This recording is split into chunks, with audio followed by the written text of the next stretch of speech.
Olá, pessoal, tudo bem? Então, aqui é o professor Eduardo Bera Ferrer para mais uma aula, tá? Para essa nossa disciplina de projeto de extensão, cuja proposta é desenvolver a temática sustentabilidade, parcerias e meios de implementação. A proposta da aula de hoje é falar sobre a internacionalização do capital. Vamos lá?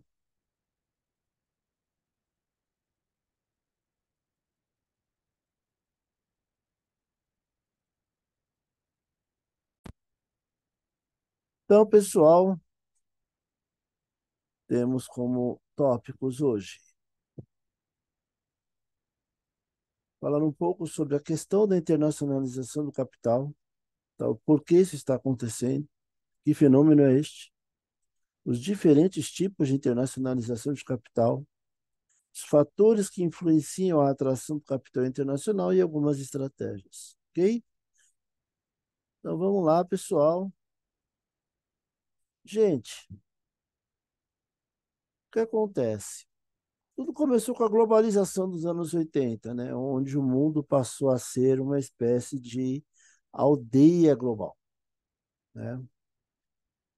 Esse movimento, derivado, sobretudo, por conta dos avanços tecnológicos, pelo crescimento pelo crescimento do comércio entre as nações, né?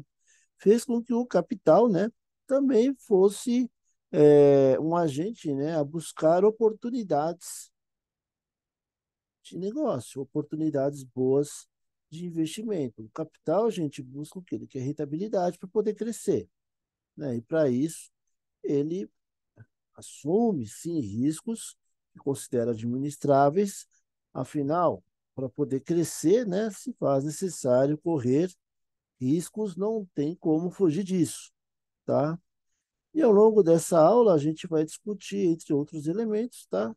Aquilo que quais são as características, né? Quais são os fatores que são determinantes para a atração do capital de investidores estrangeiros. Vocês vão entender o porquê, inclusive, tem tanto dinheiro, tanto capital fugindo do Brasil por esses tempos, ok?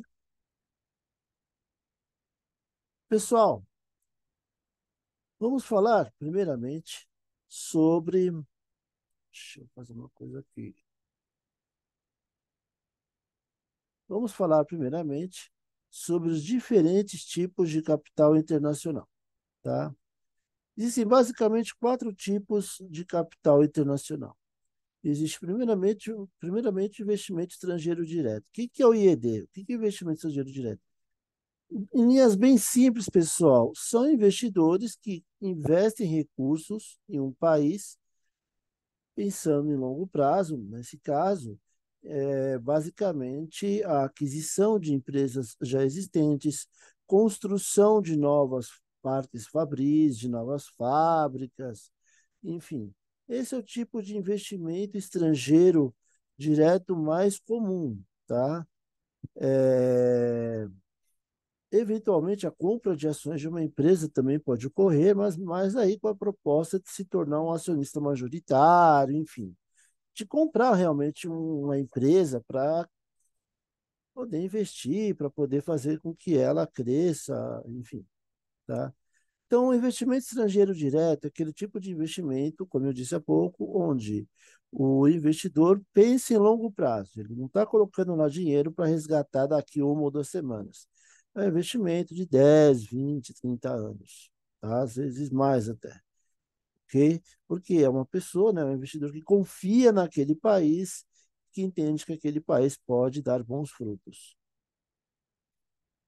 Já o investimento estrangeiro de portfólio, ele é um investimento mais de curto prazo, é aquele tipo de investimento onde os indivíduos eles compram títulos de dívida de empresas brasileiras, por exemplo, né?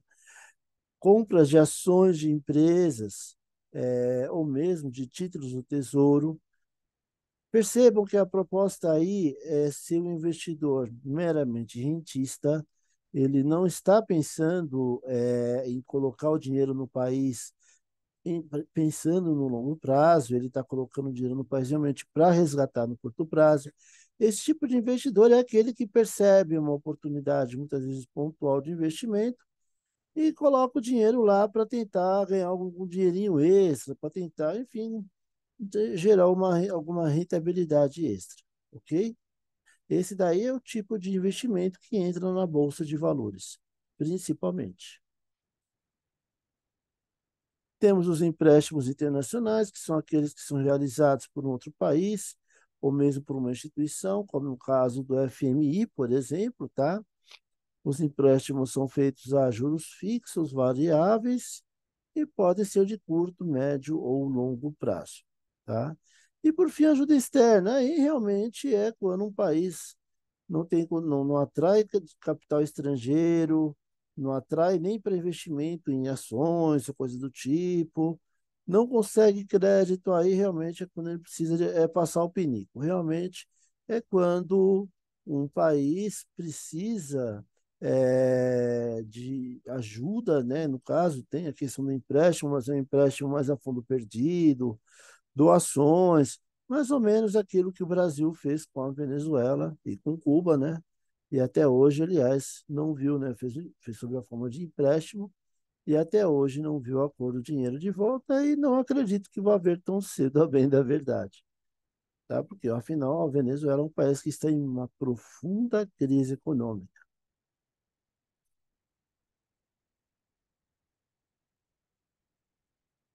E quais são os fatores que influenciam a atração do capital internacional, tá?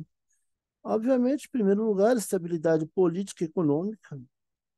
Afinal, o capital ele quer um local, pelo menos que tenha segurança jurídica para poder investir, né? Então, ele quer um local onde tenha governos estáveis, né? Economias saudáveis, enfim, e um mínimo de confiabilidade em termos institucionais, ok? Regulamentação, né? Os investidores estão procurando países que deixam as regras do jogo bem claras, que elas não mudem da noite para o dia.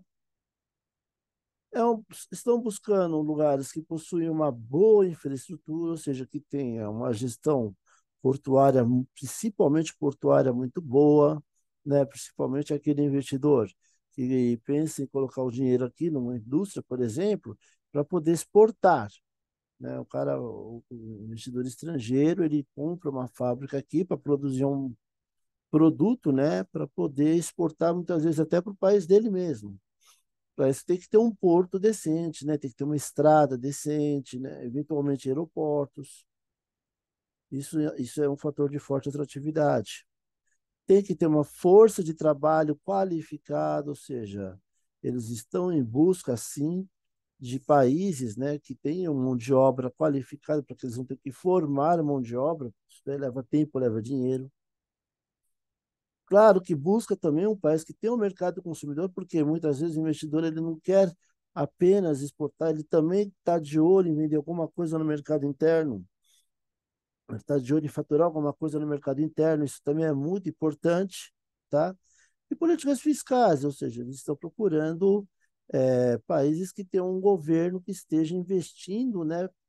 Ou seja, investindo, né, em infraestrutura, em geração de emprego e renda, ou então que tenha uma tributação não muito alta, uma tributação pequena, né, uma tributação que não sobrecarregue, né, o preço do bem ou serviço, né. Acho que agora deu para entender o porquê que o nosso país não é um país exatamente que atrai muito dinheiro estrangeiro, né? Fazendo uma análise um pouquinho mais crítica, mas isso é outra pegada, tá? E quais são as estratégias para atrair o capital internacional? Todos os fatores colocados como sendo influenciadores, né, como fatores positivos para a atração do capital internacional, podem ser considerados, né, ou seja, você pega tudo que está ali, né, infraestrutura, a segurança jurídica, a estrutura tributária, né, aqueles são fatores que servem de atratividade, sim, tá? Mas obviamente também podem servir como repulsa, né? Se você tiver justamente o sentido oposto. Contudo, algumas políticas públicas também podem ajudar, tá? Como, por exemplo, desenvolver parques industriais ou zonas econômicas especiais, tá? Essas zonas econômicas oferecem incentivos, como, por exemplo, isenções tributárias, tá? Isso acaba sendo muito interessante. Ou então, zonas que fiquem em pontos estratégicos, né? O que vai favorecer a questão logística, né? Do investidor, né? Do produtor. Temos, do empresário, no caso, né? Temos aí a questão de incentivos fiscais ou até mesmo financeiros, sob a forma de empréstimos, que podem ser feitos, principalmente, no nosso caso, é, poderiam ser concedidos pelo BNDES. E, por fim, promover os negócios estrangeiros, ou seja, as empresas e os governos podem promover os negócios estrangeiros participando de feiras comerciais, eventos internacionais, né? Para isso tem o Itamaraty, que é muito importante, né? Por fazer esse link aí com agentes internacionais que possibilitem aí o fomento do comércio brasileiro, tá? Claro que é um exercício que leva tempo, é um exercício que demanda investimento, mas aí realmente a gente tem que admitir que nesses aspectos, infelizmente, o nosso país está pecando, tá? Pecou durante o governo Dilma, pecou durante o governo Temer, pecou ao quadrado durante o governo Bolsonaro e eu não enxergo perspectivas positivas também para o governo Lula.